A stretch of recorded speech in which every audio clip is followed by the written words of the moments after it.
Bonjour tout le monde, dans ce beau jeudi ensoleillé et c'est doux, c'est agréable. Good morning everyone on this beautiful sunny Thursday morning, and the climate outside is very, very nice. Today I'll be talking about the heart chakra and what self-love means. Aujourd'hui, je vais vous parler du chakra du cœur et qu'est-ce que ça représente, l'amour de soi. Vous savez, on parle souvent de toute part de soi, toute part de l'amour inconditionnel. Bonjour Guylaine, et puis c'est toujours facile à dire, mais c'est peut-être pas clair pour tout le monde. Qu'est-ce que ça veut dire, le chakra du cœur? On va commencer comme ça. Le chakra du cœur, ça contient les seins, le tour, jusque dans le dos, les omoplates. C'est la ceinture du chakra du cœur. C'est le chakra qui se trouve à rejoindre les chakras terrestres, le premier, deuxième et troisième, qui sont racines, hara et plexus. Et ils vont aller chercher ceux qui sont célestes, qui se trouvent à être la gorge, le troisième œil et la couronne. Alors, ça fait un petit peu comme un sablier. On a une pyramide à l'envers, on a une pyramide à l'endroite, et le centre, c'est le chakra du cœur. Celui-ci peut être vert en général, mais il peut être rose aussi. Et puis, c'est là que se loge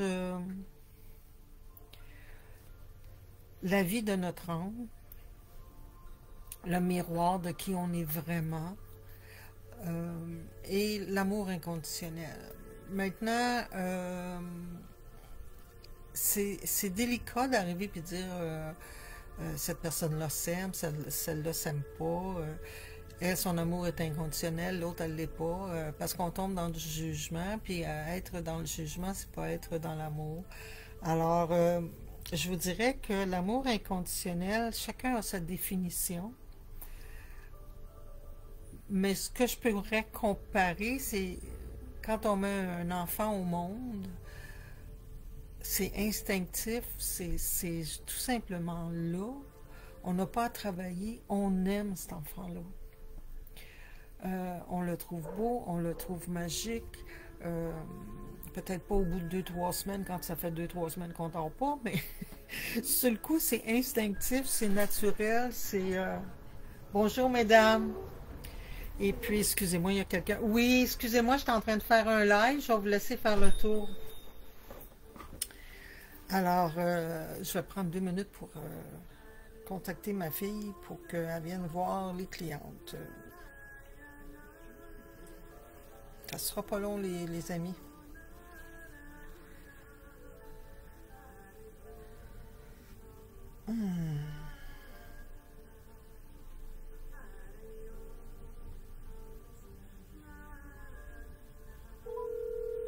Ce sera pas long.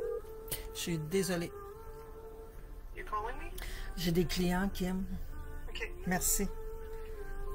Bon. Alors, je retourne à l'amour de soi. Alors, comme je disais, quand on a un petit bébé, c'est automatique qu'on l'aime, on ne sait pas pourquoi. C'est comme ça, c'est naturel, ça vient tout seul.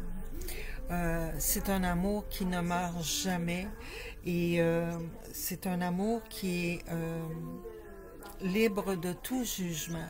On va critiquer des fois nos enfants, comment ils sont, l'éducation, ces choses-là, mais on est toujours présent, on n'abandonne jamais.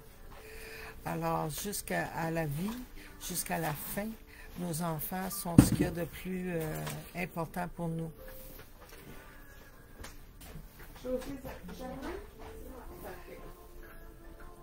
Alors, I was talking about unconditional love for oneself, and it's very individual because there's so many definitions, and you know, your cultures, what you believe in, all that has an effect. But if I could compare it to something, I would compare it to a newborn. When we give birth, we automatically love our children. And this love is forever. It never dies. It doesn't change. We may criticize what they're doing, don't agree with their decisions, but the love never changes. Are you okay, Kim?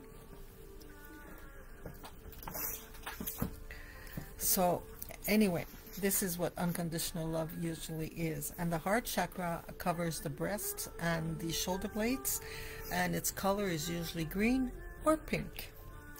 Alors, comme je vous disais, le chakra du cœur est très important parce qu'il rejoint tout ce qui est terrestre et tout ce qui est céleste. Donc, il fait un pont. Il nous permet de s'ouvrir à ce qu'il y a de plus grand que nous, tout en étant très présent dans notre incarnation. Alors, il nous tient en équilibre. Et plus on est dans l'ouverture du chakra du cœur, plus on est dans cet amour inconditionnel, plus on est dans la bienveillance, surtout envers soi. On doit toujours comprendre que tout part de nous, ça veut dire que tout racine de notre comportement, de nos formes pensées, de nos réactions. Alors, quand on prend des décisions, ils doivent être bonnes pour nous et non bonnes pour les autres. C'est sûr qu'on ne prend pas des décisions de façon égoïste quand on est avec un groupe, en famille, on prend l'opinion et on prend en considération les sentiments de tout le monde. Mais nous, en premier lieu, on doit être très confortable dans la décision qu'on prend et on ne doit pas l'imposer aux autres. C'est ça de la bienveillance. C'est de partager notre opinion, nos connaissances. Mais en quelque part, c'est important de respecter ce que l'autre peut prendre et non prendre. Alors, le chakra du cœur, c'est un chakra qui est très, doux, il est très ouvert, très paisible et en même temps, il est en retrait. Notre âme se loge souvent dans notre chakra du cœur et puis l'âme, c'est une énergie qui est très bienveillante et elle ne s'impose jamais. Elle va toujours attendre que nous, on lui demande de faire surface, de nous partager ses connaissances, ses expériences, sa tendresse, son amour. On ne fait jamais référence à notre cœur quand on est dans la rancœur, dans la jalousie, dans toutes les énergies qui pourraient être négatives. À ce moment-là, on fait plus référence à l'ego et au mental. Alors, l'amour bienveillant, l'amour gratuit, l'amour inconditionnel, moi je la compare toujours à l'amour d'une mère avec ses enfants, ou les enfants avec les parents. Tu sais, tes parents, tu peux les critiquer, mais tu n'accepteras pas que les autres critiquent tes parents. Ça va de soi. C'est comme un lien qui est formé, uni durant la gestation, et puis il ne meurt jamais. C'est comme les deux âmes se voient vraiment dans leur force, dans leur lumière, dans leur vulnérabilité, dans l'incarnation qu'ils ont choisi de venir vivre ensemble. Et puis ils se tiennent. C'est mutuel. Il n'y a pas de jugement, il n'y a pas de trahison. C'est plus quand on est incarné que ces choses-là arrivent. Puis ça nous emmène souvent aux blessures du cœur, qui se trouvent à être le rejet, l'abandon, trahison, jugement et la dernière. Bonjour mesdames, excusez-moi. Et puis, je suis en train de nommer les blessures, puis j'en oublie une. Humilité, justice. Humilité. Non, oui, humilité. Humilité, justice. Rejet, abandon. Humilité, justice, rejet, abandon. Oh, c'est drôle, on a toutes les deux un petit blanc pour une dernière. Alors, c'est pas important. De toute façon, on va en reparler des blessures un peu plus tard. Ça vous montre juste qu'on est humain, il faut apprendre à rire de soi un petit peu. Alors, je vous dirais que tous ces blessures-là, ils viennent toujours affecter notre bienveillance au niveau du chakra du cœur. C'est toujours un état qui est seconde. Excuse-moi, c'est noir, Kim. OK. C'est un état qui est... Regarde, ça vient noir. C'est donc bien bizarre. Oh, c'est le changement de lumière. Alors, Et ce matin, ils veulent pas que je parle du chakra du cœur. Il y a toutes sortes d'interruptions. C'est correct, ça. L'énergie, elle nous sollicite tout le temps, puis elle nous fait toujours travailler. Et puis, on a juste à persister et à Trahison. croire. Merci, Kim. Alors, je vous dirais, commencez par apprendre à vous aimer, vous, sans condition. Ça veut dire s'accueillir dans nos forces, dans nos lacunes, dans nos comportements, réactions, dans nos besoins qu'on croit, parce que c'est toujours relatif à nos expériences et à nos éducations qu'on a reçues. On est beaucoup affecté par le côté social aussi. Alors, on a appris jeune, en tout cas moi, ma génération à moi, on a appris jeune que on ne devait pas être égoïste, être imbibé de soi, on ne fait pas la fraîche. En étant une femme, on va servir les hommes avant les femmes, on doit prendre soin d'eux, on est là pour élever nos enfants, faire un peu d'éducation, mais sans dénigrer l'homme, c'est toujours lui le pourvoyeur, le plus fort, le ci, le ça. Maintenant, les temps ils ont beaucoup, beaucoup changé, qui est une bonne chose, mais ce qu'on a appris laisse des traces, il laisse des empreintes. Alors, on a tendance à toujours être au service, malgré que ça peut être à nos dépens. Et c'est là l'erreur. D'être au service, c'est ce qu'il y a de plus bienveillant, mais sans que ça soit à nos dépens. Donc, ça veut dire, si on n'a pas envie de faire quelque chose, faites-le pas. Vous n'avez pas le goût d'accompagner votre chum pour aller souper, allez-y pas. Dites-lui, ça ne m'adonne pas, point, ça ne me tente pas. On n'a pas à... Guylaine a te fait dire bonjour. On n'a pas à justifier pourquoi on n'a pas le goût d'aller en quelque part. C'est comme ça, c'est comme ça. Aussi, ça veut dire de se choisir dans le sens de reconnaître qui on est. Reconnaissez, comme moi, si je prends moi comme exemple, je suis une personne qui est prompte, je suis une personne qui est très crue dans sa vérité. Par contre, à l'inverse, je suis une personne qui est juste, est loyale, dit les vraies choses.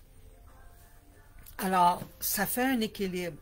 Puis plus je vieillis, plus j'apprends à être moins cru avec ma vérité, mais toujours garder ma vérité. Mais quand on est plus jeune, cette finesse-là, on ne l'a pas toujours développée. Alors, il faut prendre en considération nos forces et nos faiblesses et les équilibrer ensemble. Et souvenez-vous que chaque qualité est comme l'envers d'une médaille. Fait que la qualité, elle a toujours un défaut. Si moi, je suis brute et crue avec mes paroles, ça peut être blessant, ça peut être vu comme un défaut. Mais à l'inverse, la qualité de ça, c'est que je suis toujours honnête. Je dis toujours ma vérité, mais d'une façon honnête. Alors, ça peut être, vous êtes très, très généreuse, et puis à l'inverse, le défaut d'être trop généreux, c'est de s'oublier. Fait qu'à ce moment-là, on n'est pas généreux pour les bonnes raisons. C'est toujours de se remettre en question sans venir fou. Il ne faut pas se poser 100 000 questions à chaque fois, tu sais, pourquoi je fais ci, pourquoi je fais ça, et ainsi de suite. Mais c'est important quand même de prendre le moment de réflexion. Quand on a un petit doute, posez-vous pourquoi vous avez un petit doute. Ah, sais-tu, ça me fait drôle, j'irai pas. Mais c'est correct, vas-y pas. Moi, je trouve que c'est déjà un grand pas de bienveillance envers soi. Des fois, on a des gens qui... ça me fait penser à un client que je vois régulièrement. C'est des gens qui, des fois, ont tendance à se justifier dans le comportement, même s'ils savent que le comportement est néfaste pour eux. Ah, mais tu sais, j'ai été stimulée par telle affaire. Tu sais, c'est comme la personne qui va dire je me cherche un emploi, personne ne veut m'engager, c'est difficile, pourtant je me présente bien. Oui, mais si tu es trop arrogant, ça l'aidera pas. Si t'es trop nerveux, ça l'aidera pas. Trouve un équilibre en quelque part. C'est toutes des choses qui sont subtiles, mais qui sont constamment présentes pour nous faire mettre en doute notre estime, notre confiance en soi. Et c'est ça qui ébranle notre amour inconditionnel de nous. Quand on perd confiance en soi et quand on perd l'estime en soi, ça veut dire qu'on n'est pas bienveillant en soi, on est dans le jugement, on se trahit par secousse, on se laisse tomber, on rejette des parties de nous qu'on ne veut pas que les gens voient. Et on devrait pas, on devrait accueillir le tout. Tu sais, chaque partie de nous est importante. Notre système physique fonctionne avec plusieurs organes, mais chaque organe est important. S'il en manque une, il y a un débalancement. Mais c'est la même chose au niveau émotif. Chaque émotion elle a son importance, puis si on ne vit pas une émotion positivement, des fois négativement, il y a un débalancement. Le mental, c'est la même chose. On ne peut pas juste être dans l'étude, dans l'étude, dans l'étude, dans la connaissance, dans la maîtrise, sans prendre le temps d'expérimenter. Ça ne fonctionne pas. On ne peut pas comprendre. On peut apprendre par cœur, mais on ne saisit pas la réalité de nos connaissances. Et la spiritualité, c'est la même chose. On a beau être dans la bienveillance, d'être au service, d'avoir la foi, de ne pas faire mal à personne. Si on se fait mal à nous, si nous, on ne se met pas en premier plan, on n'a rien compris. Alors, c'est pour ça que l'amour inconditionnel est si présent, puis qu'on dit que tout part de soi.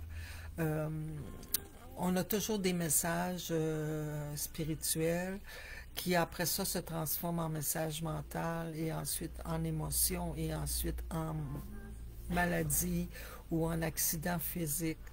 Fait que c'est toujours le physique qui est en dernier et c'est toujours lui qui a un gros impact parce que là, veux pas, si tu te casses une jambe, c'est parce que tu as peur de ton avenir ou tu n'as pas mis ton pied où ce que tu devais le mettre.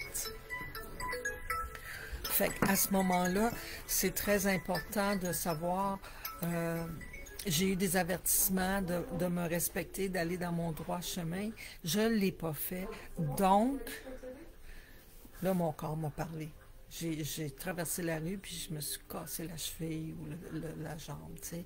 Je connais quelqu'un, il n'y a pas longtemps, qui est allé prendre soin de quelqu'un d'autre, et puis elle a choisi de descendre des meubles dans le cave, en tout cas. Elle n'était pas bien chaussée, puis elle a déboulé. Puis elle s'est vraiment fait une mauvaise foulure au pied. Okay, ils sont à peu près fait que je lui ai dit, est-ce que tu comprends pourquoi ça s'était arrivé? Elle a dit oui, parce que j'avais des gougounes d'un pied. Mais j'ai dit, c'est plus que ça. Elle a dit non, moi, j'ai déboulé, c'est mon erreur, puis c'est tout. Mais c'est bien plus que ça. Qui es-tu, toi, pour décider de déménager les meubles de l'habitat de la personne? Qui es-tu, toi, pour prendre ces décisions-là? Tu es allé au-devant que tu ne devais pas aller, alors on t'a freiné. Alors, sois dans le respect. Fait que c'est des choses comme ça qui nous arrivent régulièrement, puis on passe à côté, on passe par-dessus, et puis on s'en fait pas, on dit « Ah, la vie continue, puis c'est pas grave », mais à un moment donné, le sac devient plein, il déborde, puis si on le vidange pas, qu'on le nettoie pas, mais ça va faire de la putrification, puis ça va faire du cacamou, puis ça va faire de l'empoisonnement, puis ça va faire qu'on n'aura plus beaucoup de lumière, on va avoir juste des regrets, on va dire qu'on a des mauvais sorts, que la vie n'est pas belle, on va tomber vraiment dans l'obscurité, et plus on va tomber dans cette noirceur-là, plus on va attirer l'ombre à nous et plus ça va nourrir le fait qu'on est dénigré, qu'on ne vaut pas grand-chose, puis que la vie est moche. Alors, c'est pour ça que c'est important de toujours se ramener à l'amour de soi, à notre beauté, à notre grandeur, à notre divinité qu'on porte en dedans de soi. On est venu expérimenter des choses. On est dans un mouvement temporel. On va mourir, mais l'âme va continuer, puis elle va venir expérimenter d'autres choses. Et l'âme sera toujours lumineuse et toujours à sa place. c'est tout simplement des incarnations, c'est des expériences de vie et on n'est pas puni pour nos expériences de vie. On revient juste pour les compléter toujours sur une note positive pour qu'ils deviennent tous des outils et du bagage informatif qui va nous aider et qu'on va pouvoir aider aussi quand on va décider de ne pas revenir et rester dans les cieux pour pouvoir aider ceux qui sont sur la terre. Alors, c'est un éternel bonheur et privilège d'être incarné et de pouvoir ramasser toutes ces connaissances-là, les mettre dans nos dossiers akashiques, qui est notre grande bibliothèque personnelle, pour un jour pouvoir aider la population humaine ou de d'autres planètes, peu importe, mais d'être vraiment dans la bienveillance de notre âme et créer à l'image de la grande lumière qui est là pour aider et éclairer tout le monde. Alors, je vais faire un petit mot encore en anglais et puis je vais vous souhaiter une belle journée par la suite. So, I was telling people that self-love is sometimes seems complicated, but it's just being soft, kind, gentle with yourself, accepting who you are with your faults, with your mishaps, also recognizing your greatness, your divinity. It's a time of growth. The more you are within yourself and kind to yourself, the more you will reap goodness. And the more goodness that is within you, the more goodness you will spread. And the more you spread, the more you elevate yourself, and so on and so forth. And when you do trip or make a mistake or fall down, all that's important is that you get up again with the same inclination of forgiving yourself and saying, I learned something today. I'm growing. That's all that counts. And the more you grow and elevate yourself, the more you will be able to help others, either through other incarnations or just as an entity that is up above, helping the people that have decided to incarnate themselves. So on that note, I wish you a beautiful day. Enjoy the sunshine. Hugs and kisses from close and far, and enjoy your day. Alors, je vous souhaite une super de belle journée. Je vous embrasse de proche et de loin. Et surtout, faites-vous des câlins. Dites-vous que vous êtes beau, belle, gentil, gentille. On mérite tous un brin d'amour. Alors, profitez du soleil et de la belle température. Bye bye. À demain. Bon. J'ai été dérangée aujourd'hui par